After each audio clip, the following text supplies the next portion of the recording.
Ito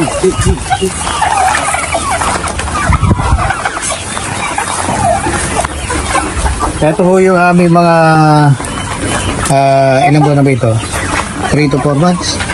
3 to 4 months na mga halo-halo na ito ay at saka mga pabo kasi hindi pare-pareso ang hatching nito kaya magkakasama na.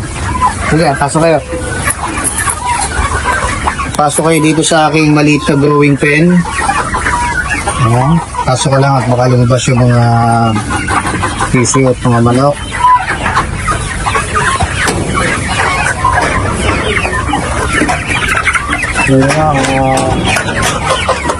Halo-halo na ho yan. Kagaya nito.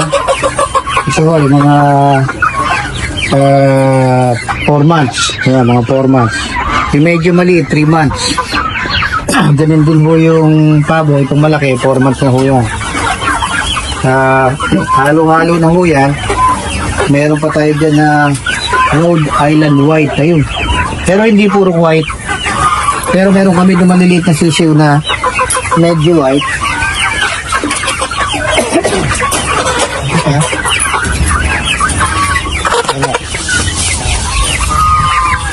Medyo white lang na konti. Pero hindi purong Rhode Island White. Mga naghahanap ng pabo. Ayan ang mga pabo natin. Pure white, meron ho tayo. May Bourbon Red ho ako doon. Medyo binili ho natin sa labas. Pinapalhayian pa natin. Pagka meron na, ipopost ho namin. Ayun ho yung mga manok natin. Ayun naman yung ating mga kung ho yung mga sinahin. Labot sa manok nasa labas. Yan. Ayun ho yung pinapagawa natin grading area. Ayun ho yung mga kulungan na yun. Nandun ho yung mga sisiw na maliliit pa. Bukod pa ho yung ating ano tawag dito? Yun ho ating incubator nandun ho sa loob. At saka yung ating painitan. Nakalimutan ko na yung tawag dito sa painitan. Ano tawag dito sa painitan? Yung ating mamaya mahalala ko. Nandun ho sa loob ng bahay. So ito ho yung aming ginawang itlogan, bago itlogan.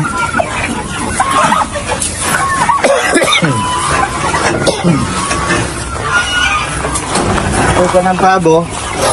Tapos sa mga taas siguro maglalagay kami ng mga itlogan ng manok. So yan ho yan. Tignan niya. Nandiyan ba itlog sa isa? Yan. Yung isa. Inaangat lang ho yan. Pag nandun kayo sa malayo, yan, makikita nyo, dito ang suot nila sa ilalim, pero parang hindi naman ho kami nahirapan na, hindi kami nahirapan na kumuha ng itlog, iangat lang ho namin itong pakit na ito. At makikita nyo na sa loob, ayan yung itlog yan sa loob, yan, pati doon, yan, yung mga itlog na rin yan. Tapos ito yung mahaba namin pakainan. Ano mahaba namin pakainan. Ayun, ginandun mo sa dulo. Yun ho yung original na kulungan namin. So unti-unti, papasok na namin sila dito sa loob. Pati yung mga ginawa natin doon na mga bucket, plastic bucket o yung mga balde o plastic na ginawa natin itlogan na nakahiga. Lilipat natin siguro dito kung saan man dyan para sama-sama na sila rito. Hopefully, pumasok sila dito sa range area nito. Ito yung range area natin, kung mapapansin nyo. Climating yung baba, 8 feet yan. Tapos another 8 to 9 feet yata. Ano yan? Tawag dito.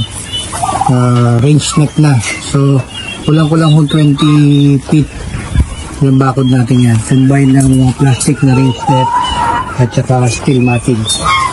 So, ngayon ang pabo namin ay nasa around 130. Pero yung nasa babang yan, mga nasa ano lang yan, mga nasa 64 lang yata itong nasa babang to. Yung iba nandun po sa kulungan na yan, yung medyo natatalo sa pagkain. Pero imagine, 64 pa lang yan, parang hindi nakakasya. So most probably ang magiging laman nito mga siguro maximum of 150 o 200 na pabo na fully grown, at saka yung ating Rhode Island Red na 200, kasi original nating Rhode Island Red yung nakakulong doon sa yung nandun pa. Nilabas lang namin, binawasan namin yung mga barako eh. Ito yung mga tandang niya, yan. Yan. Binawas namin yung mga tandang na yan. Nagbawas kami ng mga around 35. Mga ando sa kulo na yan, siguro mga nasa ano pa, mga nasa 100, nasa 130 rin. Kasi lahat-lahat yun sila, nasa 160. So mga more or less 120 to 125 pa yung nandun. Pagka okay na to lahat, saka namin papakawalan. I-rearrange lang namin. Kung matutansin nyo, ito yung aming beddings nung aming range area. Ginawa namin cinder. Nag-umpisa kami doon sa dulo na doon sa original namin. Yung makikita nyo sa mga post sa aming graba. Pero mahirap rin pala ang graba. Lalo na pagka maliit yung growing pen. Kasi natatambakan din ng ipot, nagpuputik din.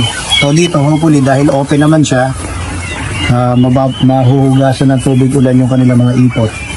And dahil sa red cinder siya, hindi siya masyado magpuputik. Ayan yung mahaba nating pakainan. Ito naman yung dapuan nila. Pinapractice pa namin silang dumapo dyan.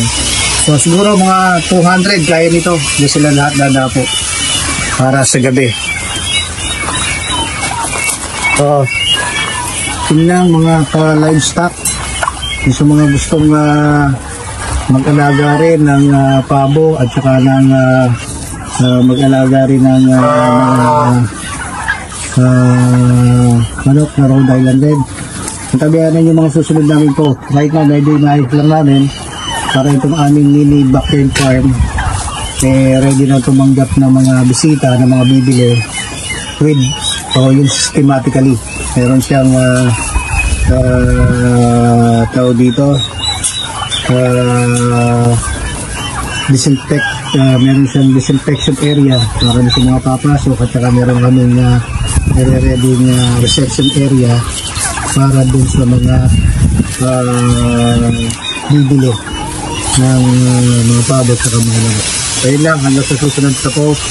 Maraming salamat.